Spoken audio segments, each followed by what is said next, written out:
All right, class, listen up. This isn't your grandma's Bible story, and I'm not here to hold your hand through a bedtime tale about apples and snakes. What we're diving into today? It's raw. It's dangerous. It's forbidden knowledge carved into myth, wrapped in shadow and laced with fire. This is the true story of Cain and Abel, not the watered-down version they spoon-feed in Sunday school, but the one hidden behind layers of occult symbolism, inner alchemy, and the esoteric war between two paths of human destiny. You ready? Good. Let's crack open the Garden of Eden and tear it apart.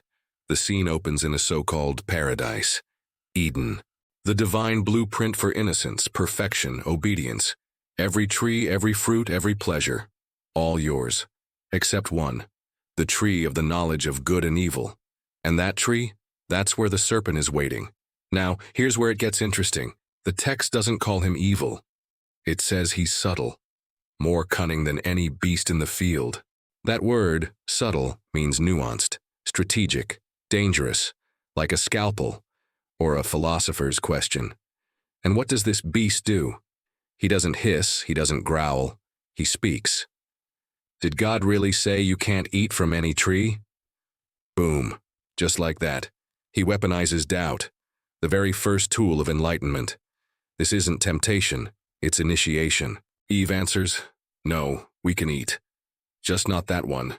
Not the one in the center. We can't even touch it or we'll die. The serpent laughs, figuratively at least. You won't die, he says. God just knows that when you eat from it, your eyes will open. You'll be like gods, knowing good and evil. And there it is, the original spark, the first heresy, the promise of self-deification. Understand this. The serpent isn't offering death. He's offering awareness. The ability to discern, to see, to become more than a puppet. He's not saying disobey. He's saying awaken.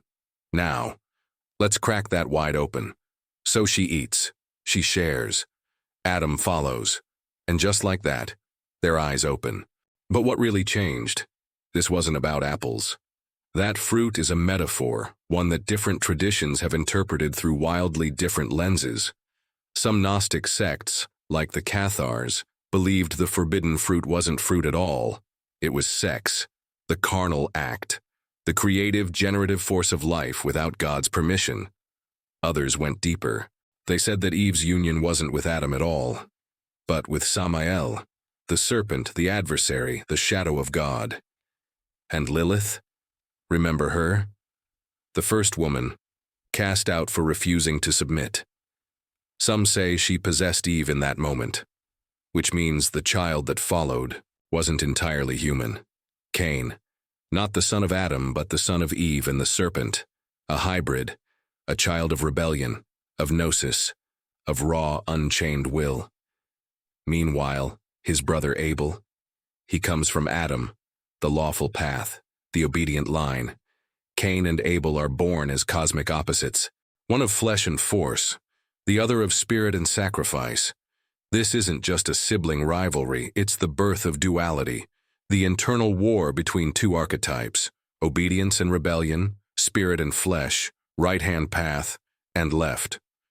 When it comes time to make offerings to the divine, Cain brings the fruits of the earth, crops, creation, labor. Abel brings blood, the firstborn of his flock, death. And who does God choose? He chooses the blood, the ritual, the sacrifice. Cain's gift is rejected, and this right here, is the cosmic insult. The old God accepts violence over creation, blood over growth, obedience over independence. And Cain, he snaps. But don't be so simplistic as to think this was just about jealousy. Cain didn't just kill his brother. He overthrew a system. He struck down the obedient half of his soul.